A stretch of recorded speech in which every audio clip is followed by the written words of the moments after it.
नमस्कार, मैं VK Kushwaha advocate.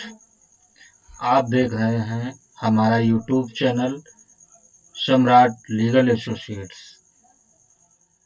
Legal जानकारी की इस सीरीज में आज हम एक ऐसे अधिनियम पर चर्चा करेंगे जिसका ज़्यादातर उपयोग अदालत में न्यायाधीशों के द्वारा, जजों के द्वारा, मजिस्ट्रेटों के द्वारा किया जाता है और कहीं न कहीं इसका लाभ भी लोगों को मिलता है। आइए जानते हैं अपराधी परिवीक्षा अधिनियम। इसमें जब न्यायालय के द्वारा ट्रायल पूरा कर लिया जाता है और उसे दोषित किया जाता है तो उसे जेल न भेजकर कुछ शर्तों पर समाज में ही रहने के लिए छोड़ा जाता है। इसे परिवीक्षा कहा जाता है। इसे परिवीक्षा पर रहने के लिए छोड़ा जाता है और एक अधिकारी उस अपराधी के पर्यवेक्षण के लिए नियुक्त किया जाता है। ये इस उद्देश्य से अधिनियम लाया गया था कि अगर हर व्यक्ति को हर अपराध के लिए अगर दंडित किया जाने लगा तो जो प्रथम बार के अपराधी हैं, वो हैबिचुअल ऑफेंडर्स जो आदतन अपराधी हैं, उनके संपर्क में आएंगे और वो एक जेल में जाने के पश्चात एक दुर्दांत अपराधी के रूप में या एक गिरोह बंद अपराधी के रूप में बाहर निकलेंगे। इससे निजात दिलाने के लिए, इस उद्देश्य से कि समाज का निर्माण हो, इस अपराधी परिवीक्षा अधिनियम 1958 को लाया गया था। ये अधिनियम विभिन्न प्रतियोगी परीक्षाओं में जो विभिन्न राज्यों से संबंधित हैं, चाहे वो राजस्थान एपीओ की हो, राजस्थान जुडिशरी की हो, मध्य प्रदेश की हो, उत्तर प्रदेश, तमाम प्रतियोगी परीक्षाओं में जो जुडिशरी से संबंधित हैं, एपीओ से संबंधित हैं, उनमें पूछे जाते हैं। आइए इसके महत्वपूर्ण धाराओं पर चर्चा करेंगे और जानेंगे कि ये अधिनियम क्या फायदा पहुंचाता है हमें प्रत्यक्ष और अप्रत्यक्ष रूप से, क्यों इसकी आवश्यकता थी। इसका जो नाम है वो है अपराधी परिवीक्षा अधिनियम 1958। अधिनियम संख्यांक है 20 और 16 मई 1958 को इसको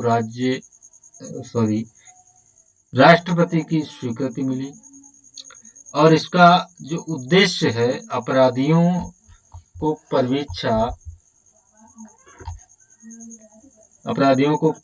पर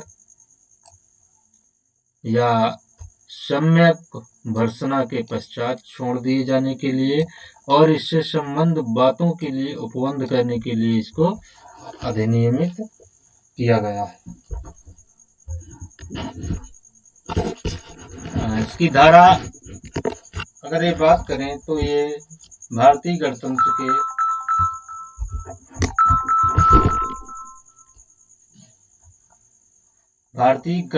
के 90वें वर्ष में संसद द्वारा पारित किया गया था। इसकी धारा 1 जो है वो संक्षिप्त नाम और विस्तार के बारे में बात करती है। संक्षिप्त नाम इसका अपराधी परिवीक्षा अधिनियम 1958। ये संपूर्ण भारत पर लागू है। राज्यों के संबंध में हर राज्य जो है अपने लिए अलग अलग तिथियों पर इसको लागू करने के लिए, इसको नियत करने के लिए बताया गया था कि विभिन्न राज्यों की अलग अलग तारीखें हैं इसके लागू करने के लिए। धारा 2 इसकी परिभाषाओं के संबंध में है।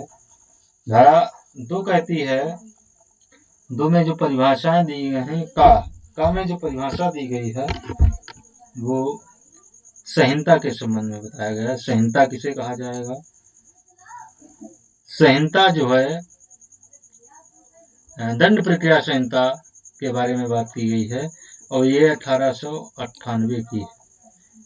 उसके बाद सीआरपीसी हुई, सीआरपीसी के बाद वर्तमान में बीएनएसएस चल रही है, उससे संबंधित है। दूसरी जो परिभाषा है वो इम्पोर्टेंट है, ये परिवीक्षा अधिकारी से संबंधित है। परिवीक्षा अधिकारी से वो अधिकारी अभिप्रेत है जिसे धारा 13 में परिवीक्षा अधिकारी के रूप में नियुक्त किया गया है या उसे मान्यता दी गई है।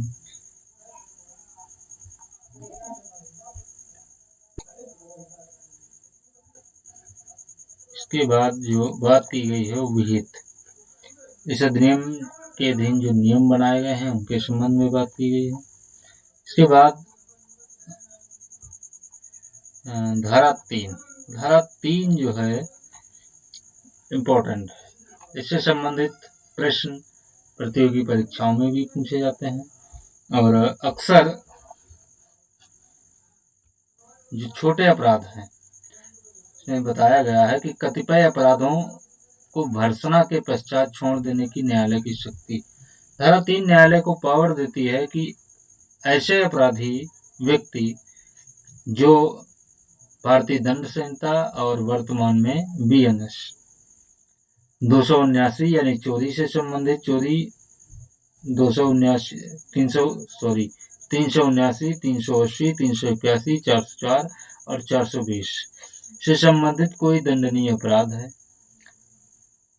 या भारतीय दंड संहिता या किसी अन्य विधि के अधीन 2 वर्ष से अनधिक यानी 2 वर्ष तक के कारावास या जुर्माना या दोनों से दंडनीय कोई अपराध का दोषी पाया जाता है और उसके विरुद्ध कोई पूर्व दोष सिद्धि साबित नहीं होती है, यानी कि उसका कोई आपराधिक इतिहास नहीं है और न्यायालय ने उस व्यक्ति को दोषी पाया, ट्रायल कोर्ट ने उस व्यक्ति को दोषी पाया है, अगर न्यायालय की राय है कि मामले की परिस्थितियों को जिसके अंतर्गत अपराध की प्रकृति और अपराधी का चरित्र भी, 2 चीजें देखनी इसमें इम्पोर्टेंट होती हैं।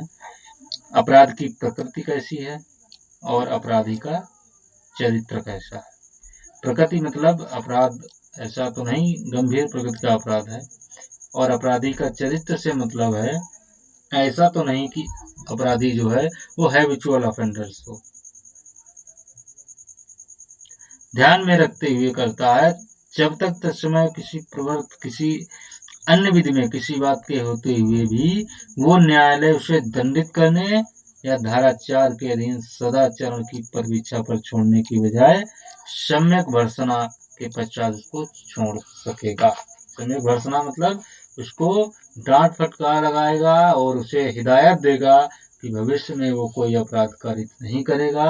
न्यायालय के पास ये पावर है कि वो धारा 3 में अपराधी को छोड़ सकता है, बशर्ते उसके विरुद्ध कोई पूर्व दोष सिद्धि नहीं होनी चाहिए।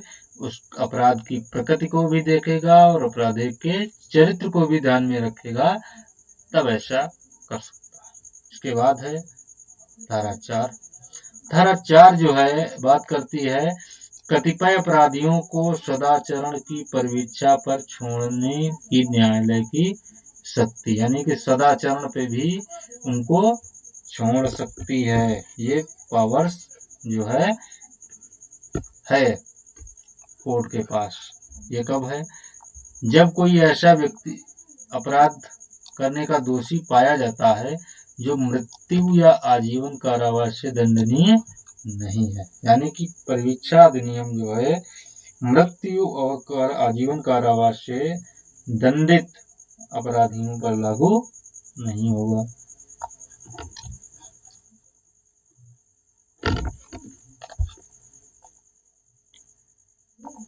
और उसकी राय है कि मामले की परिस्थितियों जिनके अंतर्गत अपराध की प्रकृति और अपराधी का चरित्र, इसमें भी अपराध की प्रकृति देखी जाएगी और अपराधी का चरित्र भी देखा जाएगा, उसको ध्यान में रखते हुए सदाचरण की परिवीक्षा पर छोड़ देना अगर वो उचित समझता है तो वह न्यायालय उसे तुरंत दंडित करने की बजाय, यानी कि उसे जेल भेजने की बजाय, उसे प्रतिभूत यानी कि जमानत पर या बंद पत्र पर उसे छोड़ देगा, लेकिन या 3 वर्ष से अनधिक की ऐसी कालावधि के दौरान, यानी कि इसका जो टाइम पीरियड है वो 3 वर्ष से ज्यादा नहीं होगा।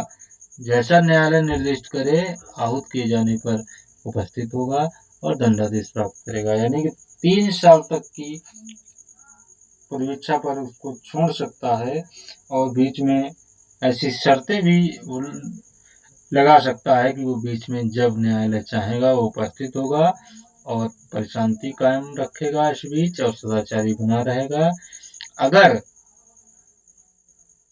ऐसा अपराधी छोड़ दिए जाने का निर्देश तब तक नहीं देगा जब तक कि उसको समाधान नहीं हो जाता कि अपराधी या उसके प्रतिभू का यदि कोई हो तो नियत निवास स्थान या नियमित उपजीविका क्या है और उसके रहने की संभावना कहाँ है, ये सब जो है संबंधित है। तब इसके बाद और परीक्षा पर छोड़ने से पूर्व जो है परीक्षा अधिकारी की रिपोर्ट भी इम्पोर्टेंट है। धारा 13 में जो परीक्षा अधिकारी है उसकी रिपोर्ट भी इम्पोर्टेंट है, यानी कि उसको सदाचार पर छोड़ने से पहले वो परीक्षा अधिकारी से रिपोर्ट भी मांगेगा। कौन? न्यायालय। धारा 3 कहती है कि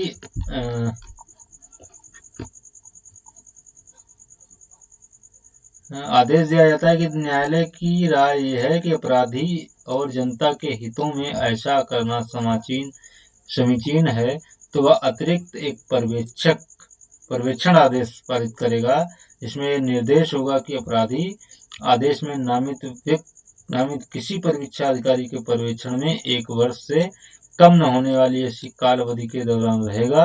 यानी कि एक पर्यवेक्षण अधिकारी भी न्यायालय अगर चाहे तो नियुक्त कर सकता है जो उसकी जो है रिपोर्ट देगा। धारा 4 बताती है कि अगर पर्यवेक्षण आदेश करने वाला न्यायालय अपराधी से अपेक्षा करेगा कि छोड़े जाने से पूर्व ऐसी जो आदेश में शर्तें हैं, अगर शर्तों का और निवास स्थान, मादक पदार्थों से प्रवृत्त रहने का और जो न्यायालय अन्य शर्तें रखे उसको ध्यान में रखते हुए अगर उसी अपराध की पुनरावृत्ति करता है या रोकने के लिए जो है निरूपित करना ठीक समझे, पालन करने के लिए जो है जमानतदार या बंद पत्र जो है दे सकता है।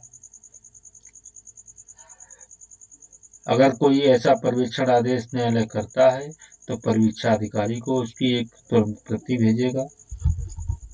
इसके बाद अब करते हैं हम धारा 5 की। धारा 5 कहती है कि छोड़े गए अपराधियों से प्रतिकर और खर्च देने की अपेक्षा करने की न्यायालय की शक्ति।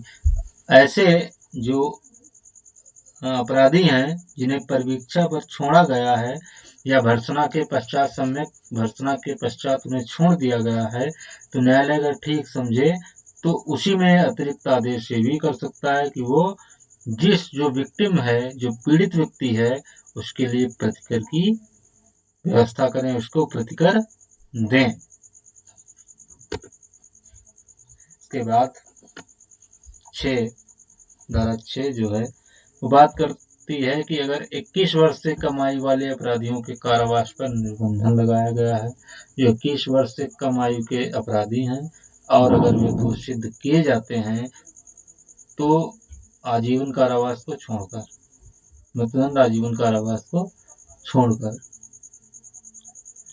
दंडनीय अपराध के अगर दोषी पाया जाता है तो न्यायालय जिसने उस व्यक्ति को दोषी पाया है उसे कारावास से तब तक दंडित नहीं करेगा जब तक कि उसको ये समाधान नहीं हो जाता है कि मामले की परिस्थितियां, जो अपराध की प्रकृति और अपराधी का चरित्र जिसके अंतर्गत आता है, ध्यान में रखते हुए वांछनीय नहीं होता है कि धारा 3 या 4 के अधीन व्यवहार किया जाए। और यदि न्यायालय अपराधी को कारावास का कोई दंड देता है तो ऐसा अपने कानून में भी लिखेगा, अपने आदेश में भी, जजमेंट में भी लिखेगा।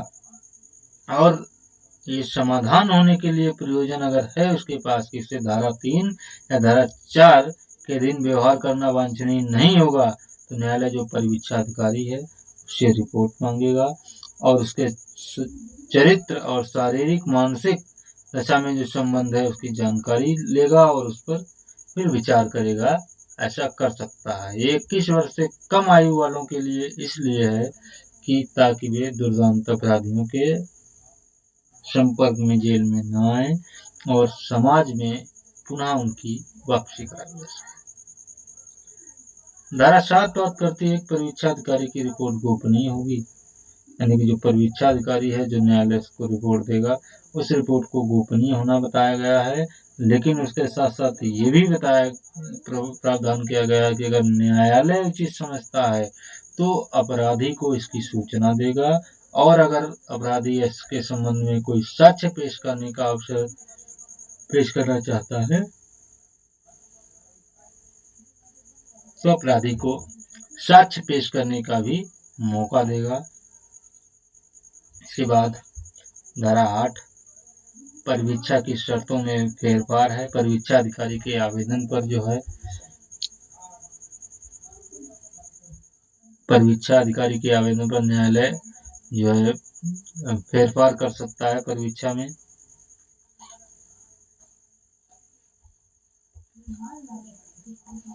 इसके बाद है धारा 9 बंद पत्र की शर्तों के अनुपालन में अपराधी के असफल होने की दशा में प्रक्रिया। अगर बंद पत्र जो कंडीशंस न्यायालय के द्वारा लगाई गई थी कब, जब से या तो धारा 3 या 4 के अंतर्गत कोई आदेश उसने पारित किया था, परिवीक्षा का कोई आदेश पारित किया था, उसमें जो कंडीशंस दी गई थी अगर वो कंडीशंस जो है अपराधी उनका अनुपालन करने में असफल रहता है तो वो वारंट जारी करेगा, उसके नाम से सम्मन निकाल सकेगा और उसे अपने समक्ष उपस्थित होने के लिए जो है सम्मन वारंट निकाल सकता है। अगर वो इससे भी नहीं वो करता है, बंद पत्र का अनुपालन करने में असफल रहता है, तो वो उसे मूल अपराध से दंडित कर सकता है, मूल अपराध के लिए दंडित कर सकता है। अगर ऐसी असफलता प्रथम बार है तो वह 50 रुपए तक की शास्ति यानी कि जुर्माना लगा सकता है। प्रतिभूओं के बारे में उपबंध धारा 122 को 26 का के संबंध में दशा लागू रहेंगे। धारा 11 बात करती है अधिनियम के अधीन आदेश देने के लिए साक्ष्य न्यायालय, अपील, पुनरीक्षण और अपीले पुनरीक्षण न्यायालयों की शक्तियां, यानी कि परिवीक्षा जो है किसी भी स्तर पर का न्यायालय दे सकता है, चाहे वो साक्ष्य का न्यायालय हो या जो अपील पर सुनवाई कर रहा हो या पुनरीक्षण पर है। अपील या पुनरीक्षण न्यायालय को भी परिवीक्षा के संबंध में वही शक्तियां प्राप्त होंगी,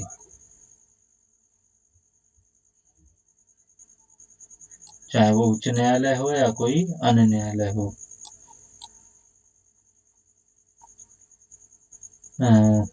धारा 12 बात करती है दोष सिद्धि से संलग्न निर्भरता का हटाया जाना। किसी अन्य विधि में अंतर्विष्ट किसी बात के होते हुए भी कोई व्यक्ति जो अपराध का दोषी पाया जाता है, जिसके संबंध में धारा 3 या धारा 4 के उपबंधों के अधीन कार्रवाई की जाती है, ऐसी विधि के अधीन किसी अपराध की दोष सिद्धि से संलग्न यदि कोई हो, निर्भरता से ग्रस्त नहीं होगा। परंतु इस धारा की कोई विवाद ऐसे व्यक्तियों पर लागू नहीं होती है जो धारा 4 के दिन से छोड़ दिए जाने के बाद तत्पश्चात मूल अपराध के लिए दंडित। अगर दोष सिद्धि ऐसे व्यक्ति के संबंध में है जो जिसे छोड़ दिया गया है परिवीक्षा पर और छोड़े जाने के तुरंत बाद वो अपराध कारित करता है तो मूल अपराध से दंडित किया जाए। 13 में परिवीक्षा अधिकारी बताया गया है।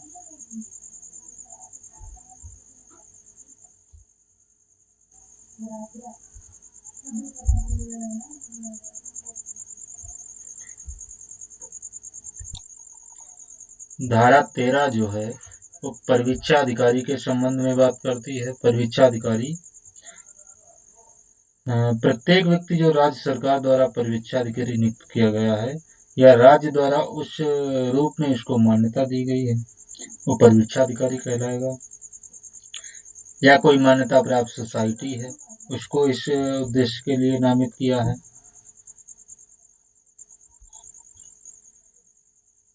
किसी असाधारण मामले में कोई अन्य व्यक्ति होगा जो न्यायालय की राय में उस मामले की विशेष परिस्थितियों में परिवीक्षाधिकारी के रूप में कार्य करने के लिए योग्य अगर है, तो ऐसे व्यक्ति को परिवीक्षाधिकारी नियुक्त किया जाएगा। और जो परिवीक्षाधिकारी है, जिला मजिस्ट्रेट किसी भी समय पर्यवेक्षण आदेश में नामित किसी व्यक्ति के स्थान पर कोई परिवीक्षाधिकारी, अन्य परिवीक्षाधिकारी जो है नियुक्त कर सकता है। कोई अन्य परिवीक्षाधिकारी जो है नियुक्त कर सकेगा। परिवीक्षाधिकारी इस अधिनियम के अधीन अपने कर्तव्यों का प्रयोग उस जिले में जिसमें अपराधी निवास करता है जिला मजिस्ट्रेट के नियंत्रण के अधीन होगा। इसमें प्रश्न पूछा जा सकता है कि परिवीक्षाधिकारी किसके नियंत्रण में जो है काम करेगा, तो उसका उत्तर ये होगा कि परिवीक्षाधिकारी जिला मजिस्ट्रेट के नियंत्रण के अधीन कार्य करे। अब बात आती है धारा 14 में कि परिवीक्षाधिकारी की ड्यूटीज क्या होंगी, कर्तव्य क्या होंगे। उसका कर्तव्य जो इस परिवीक्षाधिकारी ऐसी शर्तों और नियमों के द्वारा गवर्न होंगे, जैसे किसी अपराध के लिए किसी अभियुक्त व्यक्ति की परिस्थितियां, घर के माहौल की जांच, उसके संबंध में कार्रवाई करने की उपयुक्त पद्धति, न्यायालय की सहायता की दृष्टि में जो भी है वो न्यायालय को रिपोर्ट देगा। यानी कि अभियुक्त व्यक्ति है, उसका घर कैसा है, उसके घर की परिस्थितियां क्या है, माहौल क्या है, इनके संबंध में वो जांच करेगा और जांच में जो उपयुक्त हुआ वो न्यायालय की सहायता के लिए जो है अपनी रिपोर्ट के माध्यम से प्रेषित करेगा। परिवीक्षाधीनों और अपने पर्यवेक्षण के अधीन रखे गए अन्य व्यक्तियों का पर्यवेक्षण करेगा, यानी कि उनकी देखभाल करेगा कि वे किन लोगों से मिलते हैं, उनकी दिनचर्या क्या है, क्या काम करते हैं, क्या उनकी परिस्थितियां हैं, और उनमें नियोजन ढूंढने का प्रयास करेगा, यानी कि उन्हें कहीं उपयुक्त जगह काम दिलाने का प्रयास भी करेगा।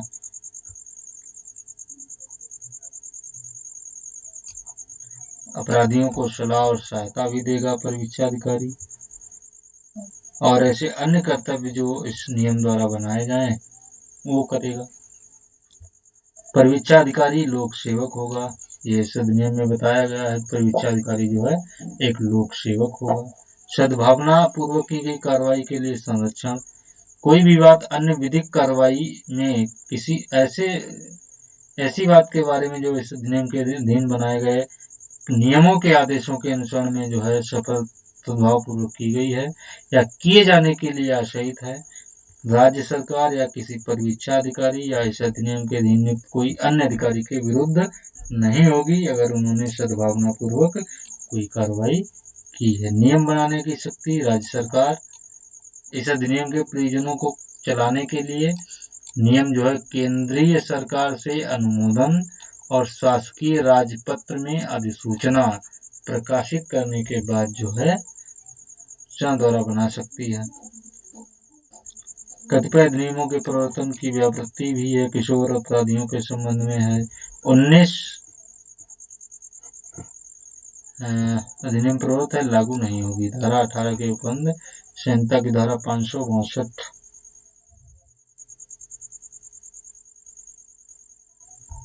लागू नहीं हुए। इस प्रकार इसमें कुल जो है 19 धाराएं दी गई हैं। मुख्य रूप से जो धाराएं इसमें हैं वो 3, 4 और 13 ये धाराएं हैं। 3, 4, 6, 5, 6 और 13। इन्हीं से संबंधित प्रश्न जो है आपकी परीक्षाओं में पूछे जाते हैं। ये अधिनियम बहुत इम्पोर्टेंट है। प्रैक्टिस के तौर पर भी अगर हम कहें तो उसमें भी इसका योगदान बहुत होता है, इसलिए इसकी जानकारी बहुत ही महत्वपूर्ण है। अगर आपको जानकारी अच्छी लगी हो तो हमारे चैनल सम्राट लीगल एसोसिएट्स को सब्सक्राइब करें वीडियो को शेयर करें, कमेंट्स करें और आपका कोई अगर सवाल है, कोई कन्फ्यूजन्स है तो प्लीज़ हमें कमेंट बॉक्स में कमेंट ज़रूर करें। हम आपके प्रश्न का उत्तर देने का पूरा प्रयास करेंगे। बहुत बहुत धन्यवाद।